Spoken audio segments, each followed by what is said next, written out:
Hey guys, how's it going? Michael here. Welcome back to another video commentary. First of all, I just want to apologise for not making a video in 2 weeks. My only real excuse is that I've been too lazy to make a video, but I have got college work due in soon. I have my graphics coursework that's due in, and that's like 40% of my overall grade for graphics this year, so I've got to kind of hand that in, so I've been working a little on that. But this is some Halo 4 gameplay I recorded a while ago with my friend Reese.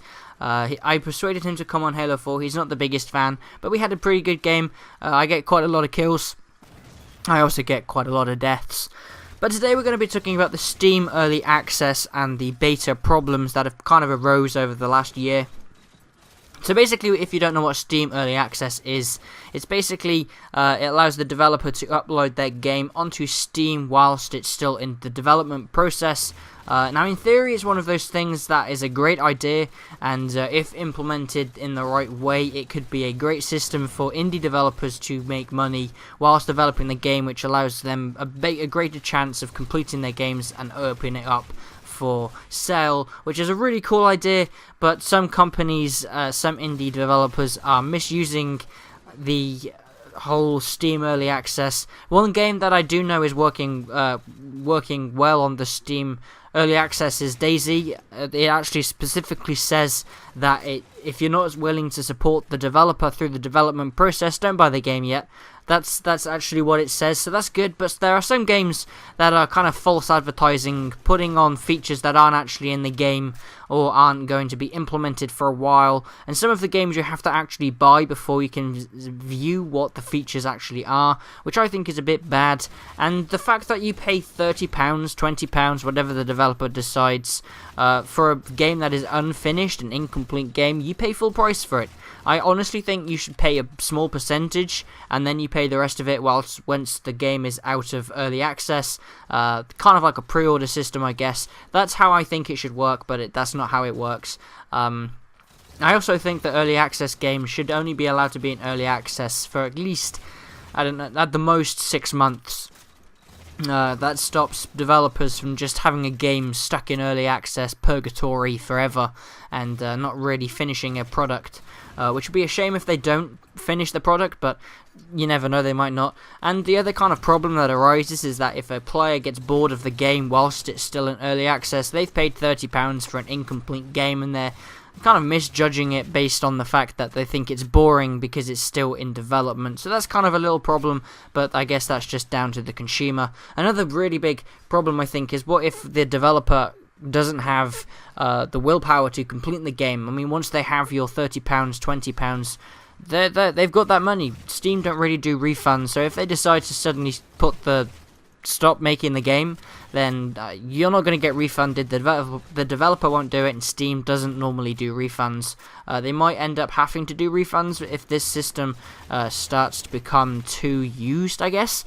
But yeah, I mean, I'm not a PC gamer, but I have played a lot of PC games, and this early access system is good in theory, but very badly implemented, I guess. So the next sort of thing I want to talk about is betas.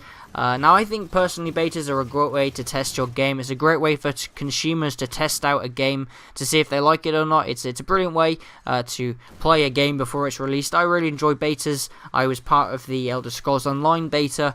I've got a beta key for Project Spark, which I'll use on the Xbox One when that beta comes out.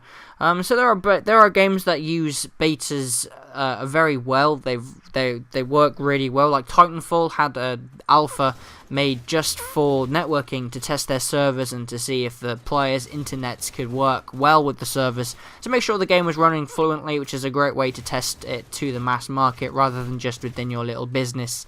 So that's a great way for betas to work. I really like the way console and AAA titles use betas. Destiny's another one that's going to be in beta in a couple of months' time.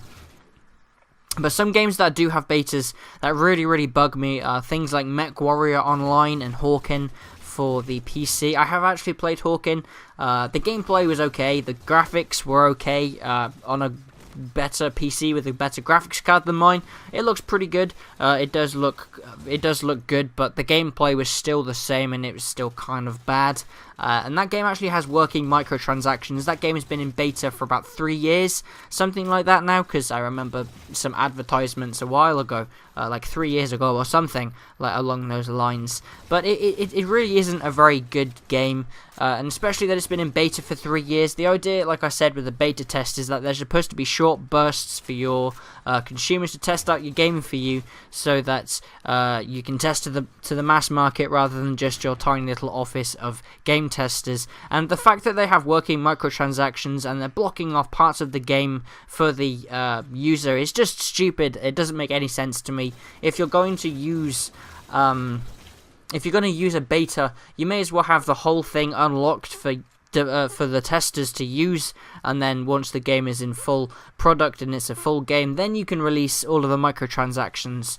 But it just doesn't work like that. Hawken is one of them that has working microtransactions. You have to buy the mechs, you have to buy the guns. Another one that is guilty of this type of beta is MechWarrior Online. Again, that's another title that's been in beta for a couple of years now, I believe. And it's a pretty bad game from what I've heard from people who have been reviewing it. It's a terrible game. The gameplay isn't very good. The graphics are pretty terrible, and this is on a high-end PC as well. And then they have working microtransactions again, with you could buy the different mechs, the different weapons. In fact, there's one microtransaction where it says, I think it's $120, which is just ridiculous. I don't see why you should have a microtransaction that large in a game. But microtransactions are a completely different argument.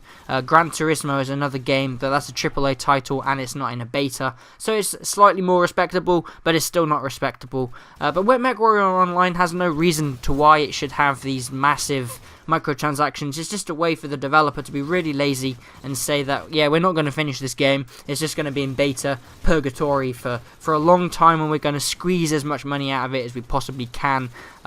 Joke's on you, ha ha ha. That's basically my opinion on the games and the betas. So if you want to share your opinions and your ideas down in the comments, is what I really like. I enjoy reading and replying to your comments and things like that. If you don't mind leaving a like, it greatly helps the channel in the rankings for the YouTube and things like that. So yeah, we reached 1,050 subscribers now, which is really awesome. Thank you for still subscribing, even though I haven't made any videos in the last couple of weeks. And the video is now coming to an end, so as always, thanks for watching.